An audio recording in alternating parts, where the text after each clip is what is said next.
Great. Let me just move this. Great. So Shoba, I know the topic of sample size calculation is a very complex one because we got lots of equations for every single situation. But there are key components in the calculation of the sample size that we have to keep in mind. Can you remind me of those components? There are only 4 of them. I mean, some of them are looking straight at us, I believe. Is it alpha? Yes. The beta? The beta is here, yes. And then I think I don't know, is it confidence interval? No, the third one actually is the standard deviation of your sample. And, okay. And the fourth one would be the desired clinical difference, the difference that you are looking at in your study, okay? So what I'm trying to explain to you here with my slide here is that, I mean, this is a good one because I can explain to you all the components in a single slide. Let me just put it yellow. So you got here the alpha value, you got here the beta value, and then the standard deviation is going to be defined by the kurtosis that we discussed the other day, the kurtosis of the curve. The better the standard deviation, the less kurtosis. So you will have for example, for this particular example, the standard deviation for a better standard deviation for your sample would look like this.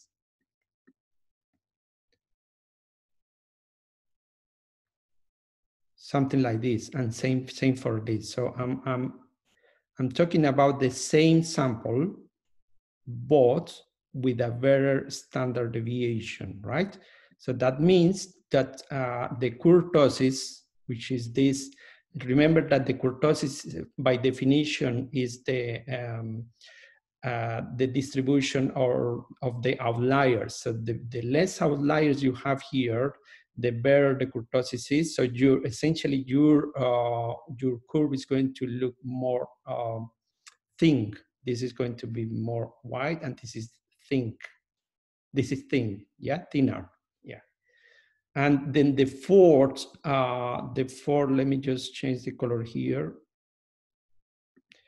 And then the fourth component, especially when you are talking about continuous variables, is the desired difference, which is this distance. This distance is the difference between the difference that you are looking at in your research question, and this is something that you have to know beforehand.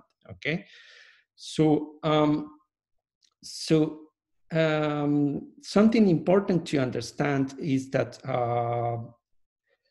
80% in this particular example, 80% is represented by this area under the curve. This is my statistical power. And this is 80% of what? 80% of the curve, which means that this curve is going to have 20%, which is the beta value.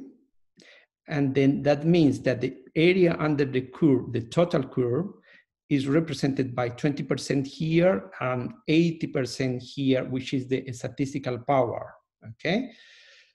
So this means as well that if you sacrifice your alpha value, because as you can see here, your alpha value is given by the tail, the two tails of your null hypothesis, right? So on the other hand, the 95% of the confidence interval is represented by the area under the curve of this curve. So imagine that the blue one is 90%, and then therefore this is going to be 2.5% here, which is the alpha critical value, and 2.5% here, which is the alpha critical value, for a 5% of critical value in total, 2.5 plus 2.5, provided that these are two-side test. If it's a one-side test, the 5% is going to be all located here, okay? So what I'm trying to explain to you is that if you sacrifice the alpha, so the alpha is going to be like this here, for example. So if you look at this, your alpha value might be now, for example, 10%, rather than because this area is going to be 10% rather than 2.5, for example.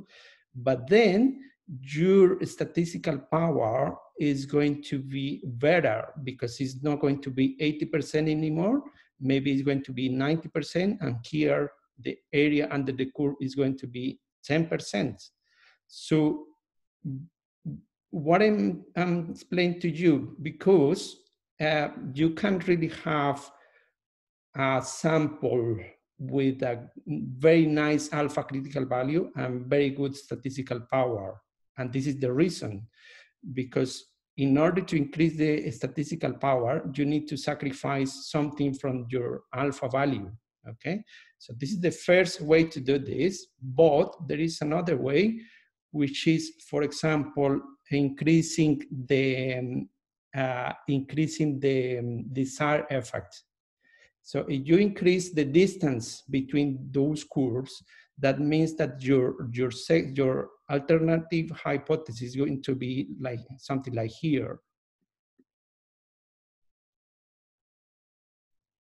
So that means that this cutoff is going to be located here, for example, and then this is not going to be, the area under the curve here is not going to be 80% anymore. It's going to be like 90%, only because of the fact that you increased the distance or the desired clinical difference, right? On the other hand, something that I would like to explain to you as well is that, let me just eliminate all these changes. I'm going to discard this. And then if the other concept is that the one-side tests have usually better statistical power, and I'm going to explain to you why.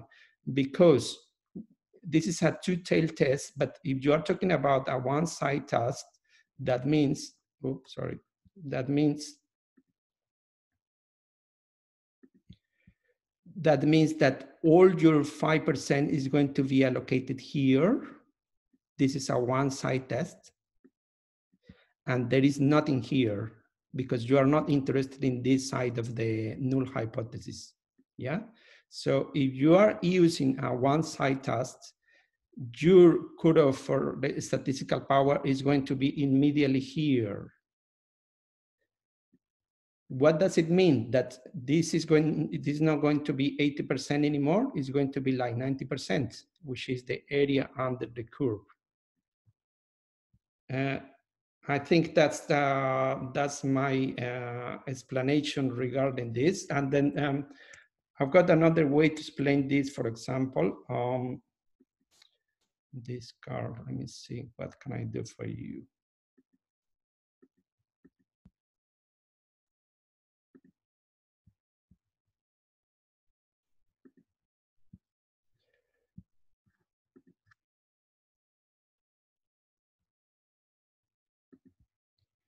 So again, you've got your null hypothesis here, and then you've got your alternative hypothesis here, right?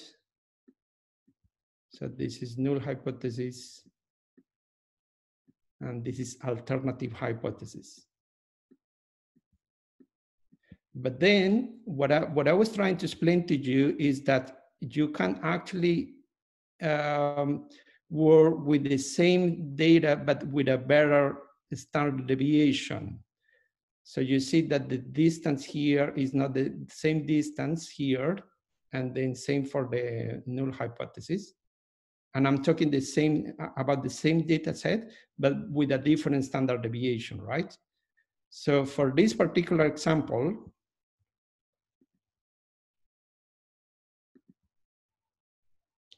so you see here that this is going to be your alpha value, and this is going to be your beta value, okay?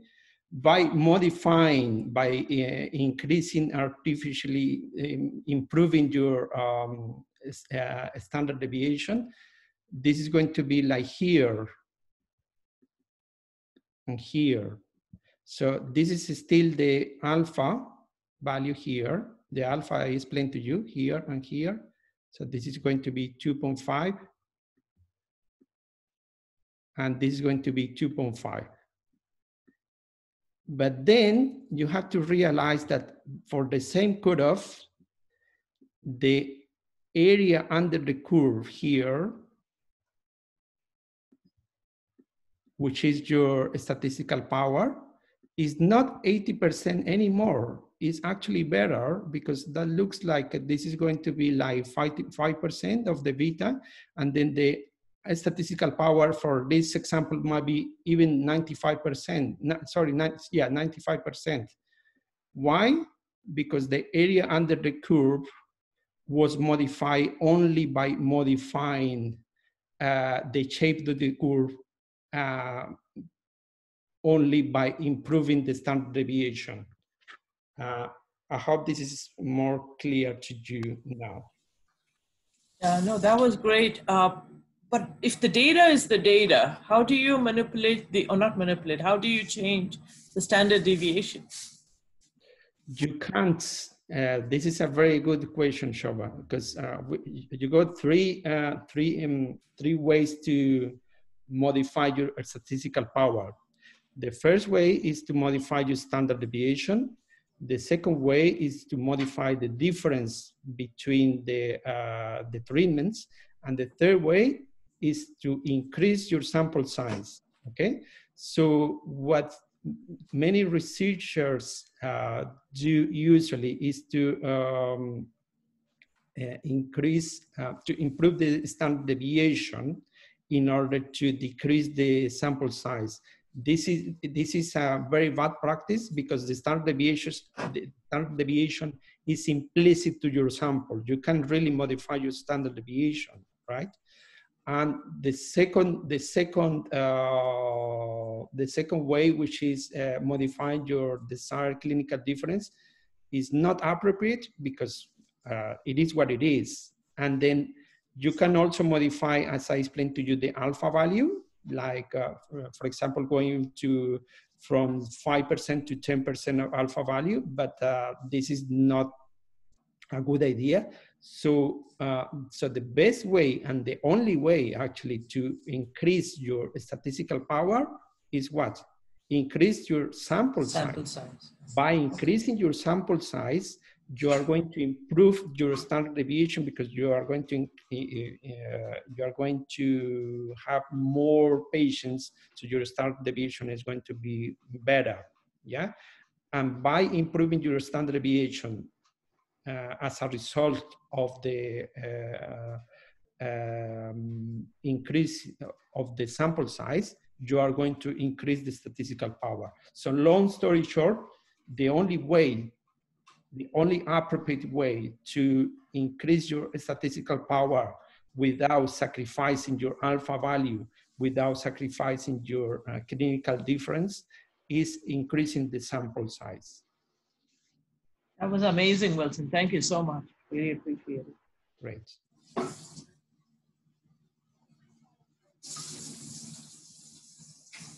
Sorry, it took me more than expected. Just a quick comment regarding this bad practice. Many researchers does this, as Wilson said, because of feasibility. Because sometimes when you add the in fact standard deviation, the in fact mean difference in the effect size, you get a sample size it's not feasible. But it's absolutely the wrong way, because you create a feasible project that has no power to detect the difference that you want. So there is no way. You just can't improve your power increasing your sample size.